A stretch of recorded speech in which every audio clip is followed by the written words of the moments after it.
안녕하세요. 작가 복일경입니다. 지난번엔 책을 홍보하는 방법에 대해 말씀드렸는데요. 오늘은 마지막 강의로 출간의 의미를 여러분과 나눠볼까 합니다. 작가에게 첫 책은 첫사랑과 비슷해요.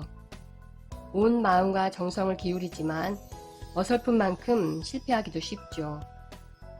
출간의 긴 고통과 얼마 되지 않는 이득을 생각하면 사람들이 왜 그렇게 출간을 원하는지 궁금증이 일기도 합니다. 2018년 한국고용정보원 조사에 따르면 한국에서 가장 돈 못 버는 직업에 시인과 소설가가 꼽혔다고 합니다. 사실 그 전까지만 해도 문학 관련 직업은 늘 1, 2위를 차지했었고 문학인들의 수입은 전보다 오히려 줄었다고 합니다. 이렇게 돈벌이도 안 되는 일에 사람들이 많은 시간과 에너지를 쏟는 데에는 뭔가 특별한 이유가 있지 않을까 싶어요. 다른 분들은 잘 모르겠고 출간 후 제가 느낀 변화는 3가지였습니다. 첫째는 독서에서의 변화입니다. 작가의 독서는 일반 독자들과의 독서와 조금 다른데요. 일반 독자들이 책에서 읽을 거리를 찾는다면 작가는 창작거리를 찾기 때문입니다. 출간 후 저의 독서의 스타일도 많이 달라졌는데요.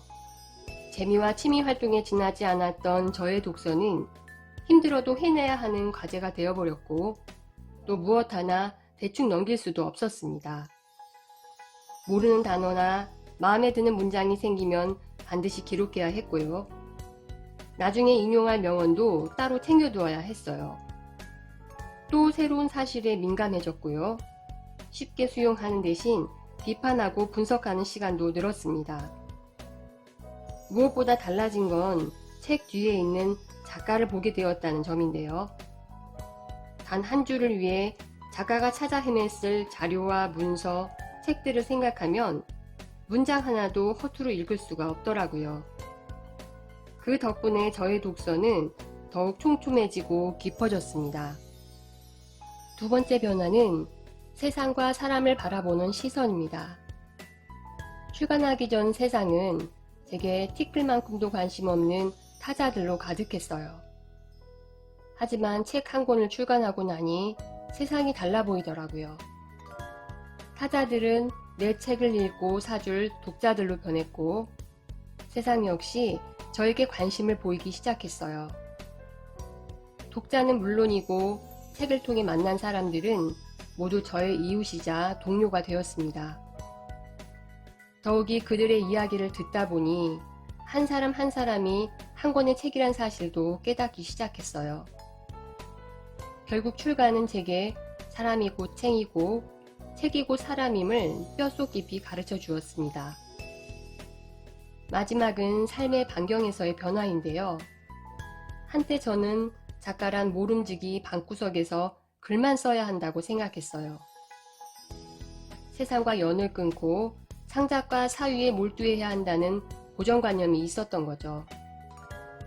하지만 출간을 하고 보니 책을 낸다는 건 세상과 소통하는 일이고 책을 판다는 건 작가 자신의 삶을 파는 일이란 걸 깨달았습니다.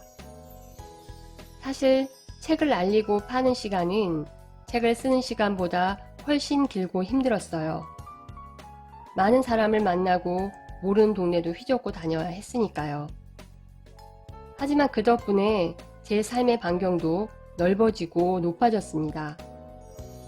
작은 책 하나로 삶에서 한 계단 올라선 저는 세상을 더 널리, 더 높이 볼 수 있었습니다. 저에게 출간은 산을 오르는 일과 비슷했는데요. 짜릿한 순간도 있었고 절박한 순간도 있었어요. 하지만 환희와 절망을 오갔던 순간들 모두 저를 성숙하게 만들었습니다. 모든 작가가 출간을 원하는 것도 정상을 올랐을 때의 기쁨 때문이 아닌가 싶은데요. 험하고 가파른 절벽을 오르면서도 계속 앞으로 나아가는 힘. 그거야말로 작가들이 계속 책을 쓴 이유가 아닐까 싶어요.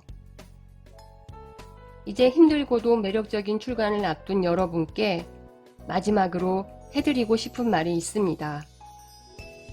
stay foolish, stay hungry. 여러분의 행운을 빕니다. 지금까지 작가 복일경이었습니다. 감사합니다. 복작가의 글이 있는 방, 복글방에 글쓰기와 책쓰기에 관한 내용들은 책 브런치 하실래요를 바탕으로 하고 있습니다. 여러분께 도움이 되었다면 구독과 좋아요 눌러주시고요. 저의 책 브런치 하실래요도 꼭 읽어보시기 바랍니다.